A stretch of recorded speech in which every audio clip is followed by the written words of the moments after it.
You believe that Barack Obama you're suspicious because of this relationship, may have anti-American views. Otherwise, it's probably irrelevant to this discussion. So absolutely. You believe it brings in the, so you believe that Barack Obama may have anti-American views? Yeah, absolutely. I'm very concerned that he may have anti-American views. How many do you suspect of your colleagues as being anti-American? What I would say is that the news media should do a penetrating expose and take a look. I wish they would. I wish the American media would take a great look at the views of the people in Congress and find out, are they pro-America or anti-America? Hi, this is Josh Marshall from TPMmedia. It's Thursday, October 23rd, 2008.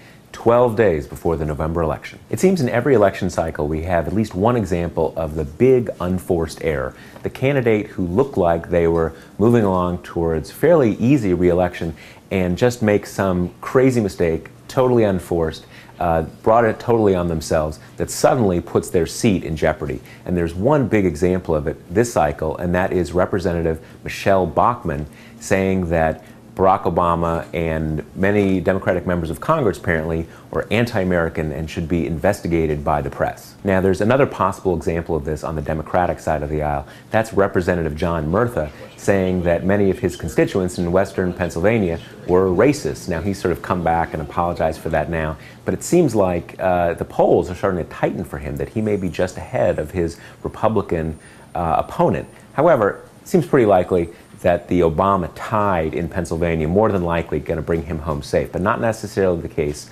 for Rep. Bachmann out in Minnesota. Now let's review what happened. On Friday, Representative Bachmann went on the Chris Matthews show, Hardball, and said that Barack Obama, she thinks Barack Obama is probably anti-American, and probably a lot of other Democratic members of Congress are anti-American too, and that the media should do searching scrutiny, should investigate these members of Congress to find out just who's anti-American and who's not. Now, I'll be honest with you, when I first heard this, so many completely lunatic things get said on cable talk shows that I didn't really think this was going to have that big an effect. I mean, after all, you've got most of the Republican Party out there saying that Barack Obama is a terrorist and maybe a Muslim and he's going to blow up everybody. So I didn't think this was going to have quite as big an effect as it has, but it's had a very big effect. By Monday, her Democratic opponent, Ed Tinklenberg, had raised $650,000 online just from that remark, and the DCCC, the Democratic Campaign Committee for the House, promised another $1 million to commit to advertising in that race. Now, Bachmann pretty quickly went into defense mode, and in an editorial in the Politico and into comments in the Washington Times, her first line of defense was basically to say, like, they just lied about it. I didn't say any of that stuff. People took me out of context. It's all a big lie. In the Politico, she said, despite the way that the blogs and the Democratic Party are spinning it, I never called all liberals anti-American. I never questioned Barack Obama's patriotism. To the Washington Times, she said, I did not question Barack Obama's patriotism. I did not say he was anti-American.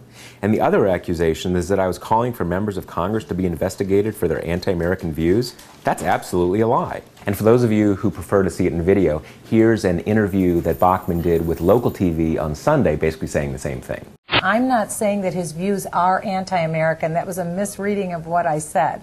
And so I don't believe that, that's my position. Now, Bachmann was facing a problem that was similar to that unforced error we all know about back in 2006. Then Senator George Allen's macaca comments. I mean, the problem is there was video.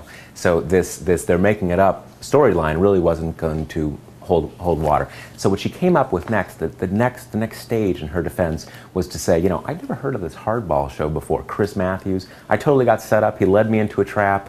I'm sorry I said it, but I mean, I got trapped. I was framed. So here's Bachmann making that second version of the argument at a local Rotary Club event on Tuesday. One thing I probably should have done is turned on Chris Matthews' Hardball. I had never seen his show before, and I probably should have to get an idea of what Chris Matthews is about. When I was on Hardball with Chris Matthews last week, I do believe firmly that a trap was laid, but I stepped into it. I was talking about Barack Obama's liberal views, his radical views, and Chris Matthews continued to use the word anti-American, anti-American, anti-American. And unfortunately, when I gave my response, I used that word. He was continuing to use the word and inject it, but is he anti-American? Is he anti-American? And then I answered Chris Matthews in the way he was asking the question. Now, by Wednesday, there was every sign that the Bachmann train was really coming off the rails. She was simultaneously on mainstream TV, radio, saying that she'd made a mistake, that she'd been trapped, you know, this kind of weird Chris Matthews guy that no one ever heard of before. But on right-wing radio, she was out there trying to raise money on her original statements and also in fundraising emails to potential supporters. Now, the worst news for Bachmann came on Wednesday afternoon when word leaked that the NRCC, the Republican House Campaign Committee, was pulling out of her race, was pulling its funds out of her race and leaving Michele Bachmann to fend on her own. Simultaneously, her Democratic opponent, Ed Tinklenberg, had by this time raised $1.4 million off her original remarks, and this is in addition to the $1 million the DCCC, the Democratic Campaign Committee, had committed to the race. So that's $2.4 million with only about 2 weeks left of the campaign. So a ton of money to spend against Michele Bachmann in a pretty short period of time. Now, unfortunately, no public polls have been released on this race since all of this stuff happened. So despite all the money being raised and all the news, we really don't have any firm data to say who the front runner is now. But the expectation is, I think, on the Democratic and the Republican side, that Bachmann is in a lot of trouble and probably more than likely will lose on Election Day. If you want to stay up to date on the latest polls, check out our poll tracker interactive map on the front page of talkingpointsmemo.com, and stay tuned for our episode tomorrow when we'll give you the latest rundown of the presidential polls as they stand at the end of this week. I'm Josh Marshall from TPM Media, and we'll talk to you tomorrow.